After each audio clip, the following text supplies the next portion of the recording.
Hi guys and girls, this is Zach, Philip, and Simeon. We're based out of Chattanooga, Tennessee. It's a lovely February day in 2021. What happened was that Philip and I have been friends for a long time. We'll both go into a little bit real quick about what we do, but we've been friends for a long time and we love talking about business and life and ideas and entrepreneurship with each other. And we just felt inspired to get together and make a video and just kind of talk about life and what we're doing, and get some time to talk to other people who are doing something a little bit different than us and kind of learn from their experiences, so that we can all learn together about the ups and downs and the challenges of starting a business and running a business, and how to make money and how to make a great living and how to have a great future in this challenging time, maybe in not such a traditional way that we've all been taught over the years. Absolutely, Zach. And I think that many people are sold a bill of goods right now. Yeah. And the bill of goods is that you can work for, say, a manufacturing plant, say wherever, for 30 years, one employer, and you're going to be good for the rest of your life. Yeah. You're going to retire with a good amount of money. And you know what? I don't think that's possible anymore. I think you have to be looking at different options. You have to look at side hustles. And that's why we're here. We're trying. Me and Zach are trying to bring on people that basically have side hustles and also other non-traditional careers, and explore those options, because we want you as the viewer to have options. That's right. That's right. Now, Philip, what is your non-traditional career path? So I'm a little bit more traditional than non, but I'm in the high calling of selling toilet paper. So I sell basically industrial supplies. I call it toilet paper, but any sort of paper products to big companies. Absolutely. So if you have more than 100 employees in your building, then I want to sell you toilet paper. Yeah. Well, I know that you have other side hustles, Sure. entrepreneurial endeavors, and we look forward to getting into those in the future. Absolutely. Yeah. Absolutely. And our first guest on here is Simeon Henchman, Hello, everybody. and Simeon is my brother. And Full disclosure there. Yeah, full disclosure. So he's been basically, he turned a side hustle that he did in high school into his main hustle over time. Indeed. So Simeon, what do you do for a living? So I'm a landscaper, like you said, it kind of started early, even through high school. Probably like most other guys, similar story. Started real young, like early teens, mowing yards in the neighborhood and things like that. And then from there, just gradually progressed. And then now we own just a small little company, basically doing landscape and lawn mowing, design, installation, maintenance, etc., outdoor living, things like that. And Simeon, what is your annual revenue? Not your income, but your annual revenue in the company. So right now we're only doing about 150, and we're projected at 300 this year, which is great. So we're looking at twice. So you did 150 in 2020, and you're projecting 2021 to be 300. Yep. Wow. Exactly. Yeah. And how old are you, Simeon? I am 20. Okay. Yep. Wow, that's very impressive, man. I wish I was there when I was 20. Me too. Man, wow. What kind of get into something else a little bit different. What catapulted your success? Kind of going from mom and pop to 300,000 sounds like the big time. That is a really interesting question. To be honest, it was nothing in particular. I'm going to give you a really dull answer, and I'll try to explain it a little bit. In fact, I think that's kind of almost my hypothesis for this business, maybe even. Anyways, there was nothing in particular other than just a lot of hard work, grit, and effort. And truly, it really was almost nothing else other than that. I had nothing special, no particular skills, and it was all reliant on myself, my personality, and just getting out there and hustling super, super long hours. And I know that it sounds almost, I don't know, maybe unattainable or whatever. Cliche-ish. Yeah, maybe. Yeah. Oh, absolutely. I'm not trying to sell you a bag of goods or whatever. But that's truly the only thing special that I think I ever had. Zach, what's the topic you want to talk about? Sorry, we're doing this, boys. We're doing this. Simeon, what do you do to get customer acquisition? That's in my industry. I'm in the insurance field, and one of the hardest things that we struggle with, people across business and all businesses, you go out, you start a business, in an industry like you want to be a photographer, and you want to do wedding photography, and you go to school, you study photography, you get out, but in school they taught you how to take great pictures and do great wedding photography, but they didn't teach you about one of the most important things, which is customer acquisition. Yeah. And how to control that, how to grow your business. What do you do? Yeah, that's absolutely huge. So our business being something local, it's extremely reliant on people, personality, etc. And so customer acquisition is literally the lifeblood of our company. We have good customer retention rate. We do a lot of continual maintenance that fills up probably 75% or so of our time, structure, and schedule. And so acquisition is important, but you always have to continually bring in more new customers. And so as far as what revenue or avenues, that we do that, there are a number of different things, and we've had some success with some and less in others. But good old classic, like door hangers are a super cheap way. It's a little bit more labor oriented. Okay, yeah. You're literally just trying to blast particular neighborhoods that you have a little bit more control with, or direct mailing, etc. Like those. I don't want to get into, I guess, particular strategies that might just depend on your business. But anyways, a mixture of materials like door hangers and EDM and things like that. And then some word of mouth. I think that's a little bit old and cliche. Yeah. I don't think it's necessarily scalable. It's great. I love it. It's free, fantastic. But the number one, like the really, really big thing, and I'm passionate about for my service business, I think really any company, period, is we built out and we're actually selling comprehensive products rather than singularized services. Okay. That's super huge. And so you can actually do that in a sales platform style of way. Yeah. And so like I can literally, straight up cold call if I was interested, or I prefer some kind of personal connection with this particular, say, commercial account. We might know the manager at this restaurant or this company or whatever, and either myself or one of my guys who's doing sales right now as well, we'll make contact with them and understand and evaluate their property, see what they need. Once again, this kind of continual outdoor management, etc. But then we literally present them with packages. We're not trying to like nickel and dime you, like, or are you going to get like 32 cuts or 36 cuts or whatever like that. We sell them a package. We're going to give them a couple options and just cater to their account specifically. Okay. So I guess personalized sales, but in the form of standardized packages is really, really our driving force and our basis for our annual revenue and predicted growth as well. Because like I mentioned, that 300 number, like that's obtainable only because and projected only because we have written contracts. 12 month, 24 month, or whatever like that, service contracts. Simeon, it sounds like you're talking like a tech firm out of California right now. Really? Rather than a local to Chattanooga lawn company. That's not the good old boy with the trailer that shows up knocking on my house. I'll cut your grass for 30 bucks. That's why we got Simeon here to explain all this high end stuff. But here's the thing. Let's back it. Let's back out of that. Yeah. 1,000 foot back, and let's talk general thoughts on career in college. What would y'all say would be some good general thoughts? Do y'all like the idea of college? Do you think? What are your general thoughts about college? Should you go first? Did you go to first off, did you go to college, Simeon? So I got my associate's degree. So I went to college probably in a little bit more unconventional way. Okay. I did everything online with the exception of 1 or 2 classes, and they were like condensed summer courses. I think I took accounting 2 in 4 weeks or something like that. Summer. The college that you did have, did you feel like it was usable stuff for your current business? That's a little bit more of an interesting topic for me. I think it depends on how you leverage it in your life. And so like I agree with your kind of hypothesis that we started with at the beginning. I think that just the standard college dream or whatever is a little bit of a bag of goods. I think it's disconnected from our reality that we live in now. But for me personally, the 2 years that I found did serve me well in my development. But to be perfectly honest, no, I'm not referencing my books ever at all. The only reason I found it beneficial for me, and so I'll straighten up with you just to tell you, is because it pushed me to learn stuff that I would not have learned otherwise. I was not there for this like diversified degree, anyways, I won't even go into that. Like I truly just took principles from whether it was accounting or I had some like professional speech classes. Clearly it's not working well for me. Anyways, I think the biggest thing that it actually did for me was, and it was really more through myself and other kind of an exoskeleton of other encouragement from other people, but it really just taught me to be more disciplined.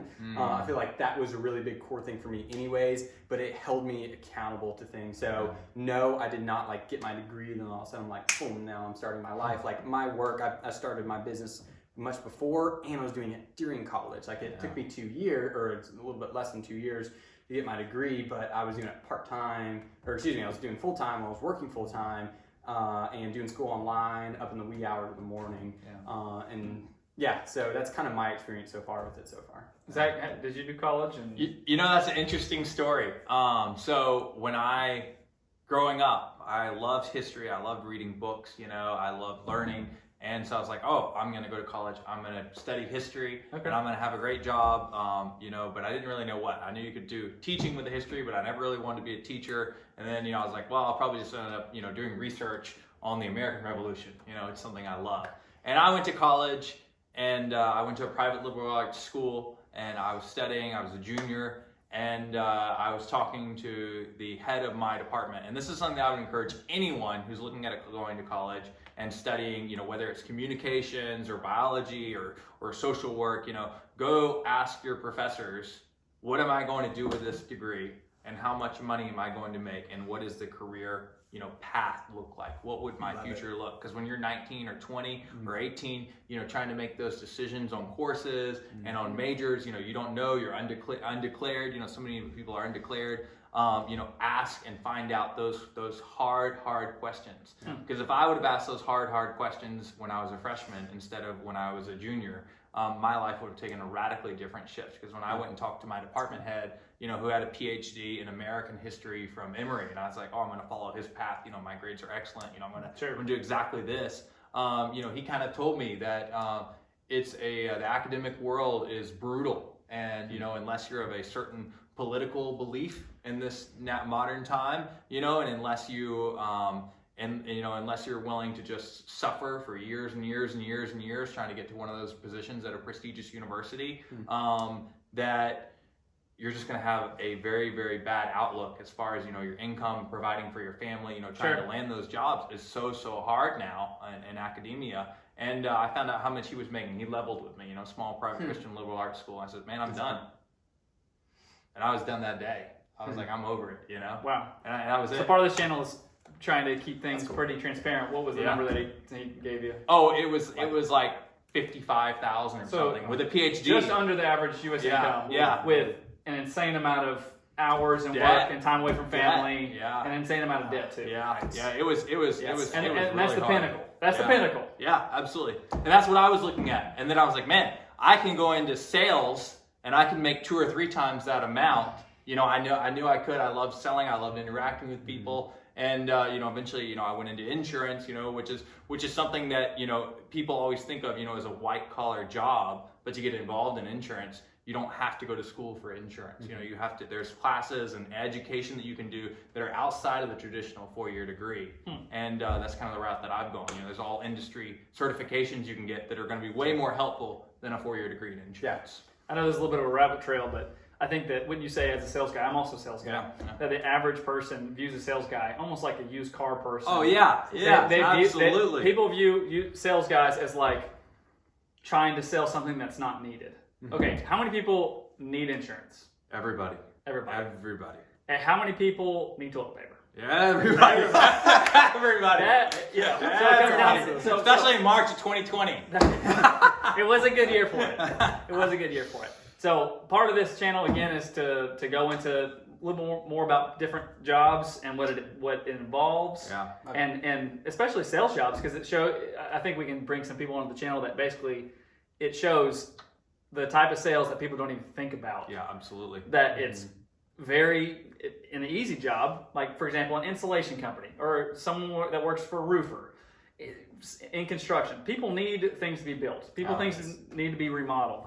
Yeah. But people think that if you're a salesperson, you're sleazy. Yeah. Just in the back of their minds. And that's been perpetuated by media and social media and all of these other things, you know, that kind of look down upon the profession without realizing that every single large company in the country employs salespeople. I mean, I don't care if you're Microsoft, you know, or ExxonMobil or whatever, Walmart, you know, they all have salespeople of some sort or another. But really, you know, what I would focus on, path to success, you know, entrepreneurship, you know, seems to be key, especially for, you know, people who are young and driven and want to make a great living and control their destiny. Absolutely. Entrepreneurship is the answer. A little bit about my story, my college experience.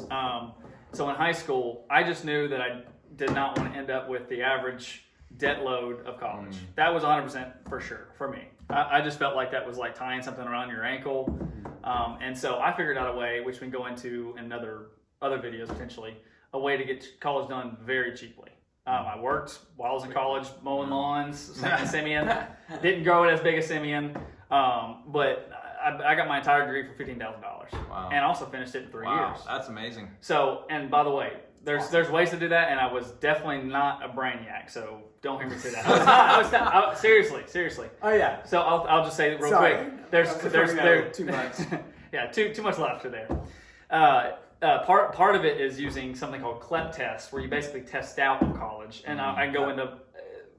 It's a way for an average person to take a test, study hard for the subject for like 4 or 5 weeks, and then you pass the class for a reasonable price. Yeah. So it's just a good way to go to solidify college and make it much faster. Coming soon. How to get through college and way faster than everybody else. Yeah, there's a lot of unconventional options nowadays that are pretty darn awesome, especially with everything moving to online format, or a lot at least. Kind of cool. So for someone that's just getting out of college, let's talk about kind of different paths that they can take. Yeah. Right. So you got kind of like, I would say, traditional routes of like, hey, I want to work at a corporate type job, like a large company, let's just say Apple or Microsoft. Just not to down either one of those. I'm sure they're good places to work. But there's that kind of path. And then there's also ones where you have flexibility and you can figure out ways to do side stuff that could grow into your main hustle. Simeon, so far, the jury's still out on which direction you're going to go ultimately. Yeah. But I think you always have a side hustle.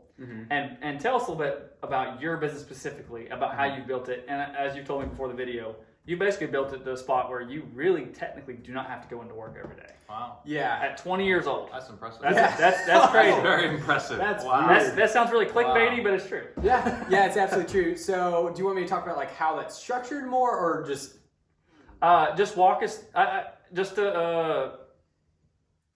Don't go so in detail. Okay. But still walk us through how it developed from the very beginning. Okay. Commercial, residential, your sales growth, and how you've kind of made it to where now you really don't have to technically go in, and really you just solve big problems that pop up. Okay. And how did you make that jump? Like, because I know initially you were doing all the work, right? All of it, like an insane amount. Yeah, especially through those couple years of doing college. So I started a couple years before, was during college, now we're a couple years after. That was absolutely insane. I mean, every day in the field was minimum 12, 14. I had tons of 16 and 18 hour days. Like, that's insane, absolutely insane. I'd get, I'd start my day at like 5 a.m. or something like that, usually like leave by 5:15, go out and start doing some of those commercial counts at the beginning of the day. And then just depending on the area and the route in town, transition to residentials, commercial again in the evening after closing hours. So how many hours on average? Got back home. I'd say my average day was about 14 hours or so, but usually is like 5 days a week? 6 days usually. a week. And wait. That's about a 90-hour work week. And how old are you at this point? I was 17 and 18. Those 2 years that I really spent most of my time is absolutely insane. Unsustainable too. It's absolutely crazy. It absolutely jump started where I'm at today. Because I still I got my associates at least that was kind of cool. Like, I was pushing myself personally while also like driving my business professionally. And so it allowed me to progress in both ways, I guess. So I'd get home at night, after the sun was down. We're doing commercial accounts that are lit up like Christmas trees at night, and get home at 9 o'clock or something like that, and do school. My most productive hours from like 9 to 3 a.m. and then back and over again. It's just absolutely insane. So, anyways, wouldn't recommend it long term at all. 3 or 4 hours of sleep almost every night for a long time. Not cool. Anyway, so as far as like how I've got to where I'm at today, and we still have like so far to go. All right. First off, how many like part-time, full-time people do you have that basically mow the lawns for you? Because at this point you do the hardscaping and you do lawn mowing, right? And how many people do you have that actually do the mowing? So mowing, it's pretty manageable right now with like a really busy one truck operation. So we have like a full-time operations manager essentially that's in charge of completing the amount of accounts that are handled over to him, and his team as well. And his team, it just kind of depends on the year. Like that full-time guy is really core. It's super important to have a really good high caliber person. You wish you'd hired him sooner, by the way? Oh, absolutely. Yeah, like I might go into that later. But anyways, and he'll usually have 2 other guys with him. Okay. It just depends on our work schedule, whether we may be with another full-time guy or is with 2 other part-times or whatever. Yeah, did that answer that part of your question at least? So to get to the point where it's a little more passive though, Mhm. what did you put in place to free up you? All right, so this is going to start broad, and then I'll try to dissect it how I did it. But systems, it's all about systems. I kid Write you that not. down. It's all about the Oh system. my gosh, it is That's a absolutely good insane. word. That's a good It is. word. So I'm going to explain a little bit. Yeah, So break it down. what I did not start doing, what I wish I started to do at the beginning of my business, and this is where I started transitioning about 12 months ago, it's about a year ago. In my perspective, I restarted my business. So we're really only like a year old, which is pretty cool actually. Previously I had a lifestyle driven business. Let's see here. I want to say I grossed like in between like 85, 92 for like 3 years or something like that, 2-3 years. And That's gross sales. Yeah, and that was like me mowing always and just having some guy, part-time guy. And obviously, helping me. without paying anybody, you get to net a decent amount. Yeah, I netted kind of reasonable at the time. I was, well, at least for For an age, for sure. 18-year-old, it sounds Yeah, more than very reasonable. reasonable. It was more pretty than reasonable. Yeah. You know, it's not flipping whoppers. You know. Right, exactly. Anyways, so we kind of restarted like 12 months ago, basically, and we've built out, like, I've been working on what I call an exoskeleton around us. Like your business, this is kind of go back to my point a minute ago that I did not start, and I wish I'd started this way. You have to build your business with a foundation, with the bone, so to speak, that it's going to be strong enough to support the house that you're going to put it on. And I did not. Absolutely, at the beginning, it was all based off of my back, my hard work, my sweat, et cetera, et cetera. None of my intellect, none of my people skills, none of that at all. It was just field work, mow a bunch of yards, $40 cut, $40 cut, over and over and over. And it worked to some extent, but it's not sustainable. There's no room to scale and grow from that.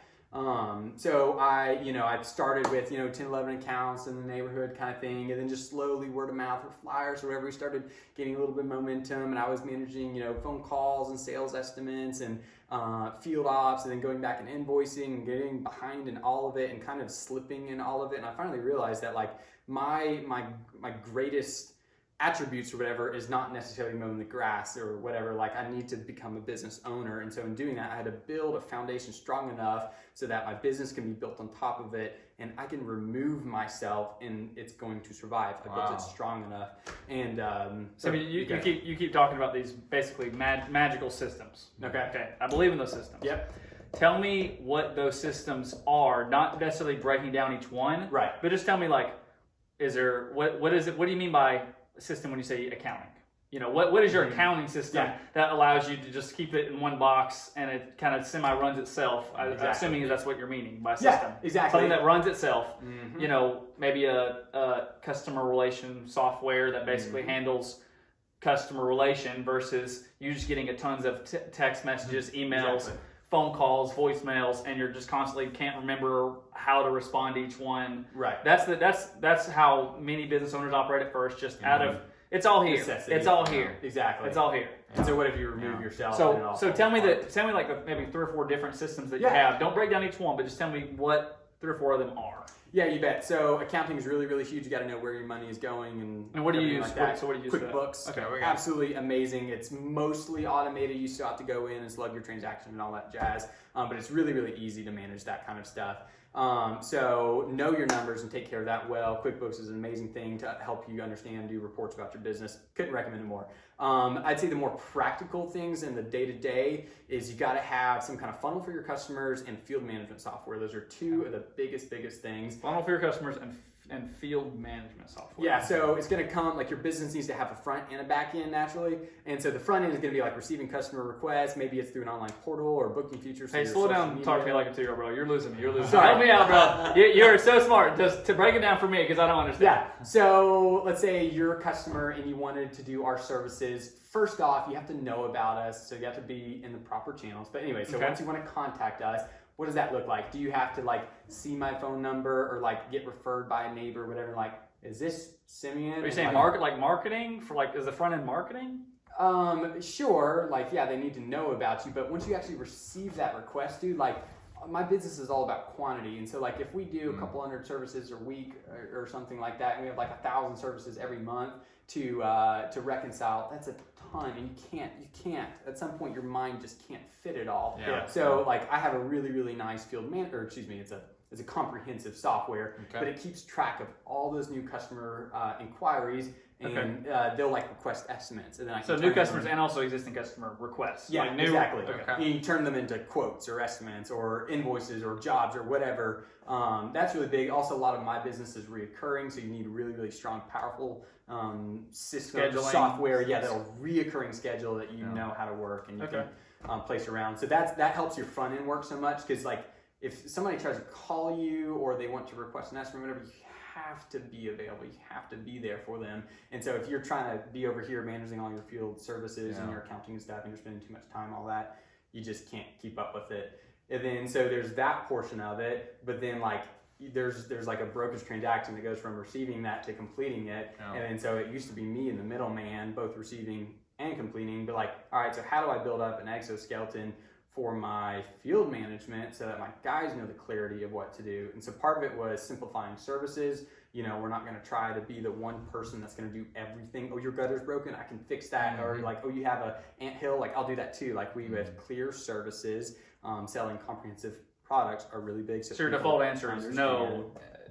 The default answer is no, I can't do it if it's way out of those services. Right. Correct. Yeah, or you refer them to somebody else that you have a good relationship with. Yeah, makes sense. Mutual relationships. Yes. Anyways, and so yeah, the ops manager, the guy who's running the truck, etc., will have access to his own software, and his route will be automatically sent to him, etc. They mark it as complete, and automatically they get billed, etc., etc. So like that was a really big system for me. Accounting, and then front end and field management, really huge. Other than that, distinguishment of roles, and we're still kind of working on that. Because I'm still an integrated part of my company. I still make like directional choices, or like where we're going to spend money and who we're going to hire. And those are things I like doing now, but I would like to be able to get out of that at some point. So you leave the day to day, go to the strategic big picture. Yeah, and that's that's how I spend like 90% of my time right now. I only That's awesome. fulfill field services or do some sales stuff when I need to. So that's the end result, not necessarily the end of the race, but that's like the end result of most business owners. They want to be in a strategic, position of trying to understand and lead their business where it's going. But and lead the day to day grind, as they say. Right. You can scale from there too. Zach, so you're in insurance. That's right. You said you did get a 4-year degree.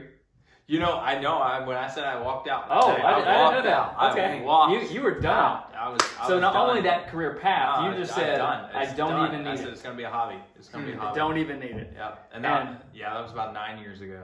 Wow. Yeah. Wow. That's amazing. Yeah. Well, you saved yourself potentially 3 or 4 years. Now, granted, there's plenty of people out there watching that go for the 4-year degree, and then they go for their doctorate, and they just absolutely murder it and kill There's it. a lot of people that make a lot of money doing it. Yeah. you know? So I'm not dissing it, but this is also showing people their options, Yeah. and that's amazing that you took the other option. School choice and what you're majoring in, what you're studying is key. Is that what you really want to spend your life Sure. doing? So what did you do after? You know, deciding not to go to I college? went in. I was kind of lost. I knew I wanted to do sales. Okay. I went into several retail sales, and then managed IT and internet services sales, and then I landed in insurance because I was cold calling on a new customer. And then the relationship started 4 years ago, and then it just kind of grew from there. Cool. So that's how we kind of ended up where we are now. So you started realizing that serving people tends to be the same across the board. across the many different industries. Absolutely, and that's a great thing. If you're, if you learn how to make sales and do good sales, and you're making $150 a year, you can translate that over. But what it seems to be key is, you started out, sales, grinding, making 80, 90. The transition to where it's kind of a permanent business where you don't have to be involved in the day to day, and you're able to do the ultra high level stuff. That is key. So hearing that from you has been fascinating. Actually, Oh, shit. it's been fascinating. Hard to know where Samuel will be in 10 years, but I think it's going to be a good For place. sure. I'm 30 years old, and I think you're well surprised. Absolutely. Shit. So guys, let's wrap it up here. I just want to thank everybody for joining us. There may be more to come. We're just 3 guys, and we're just trying to help people out there learn a little bit more about different career paths and money. Yeah, absolutely. Take care. Thanks, guys.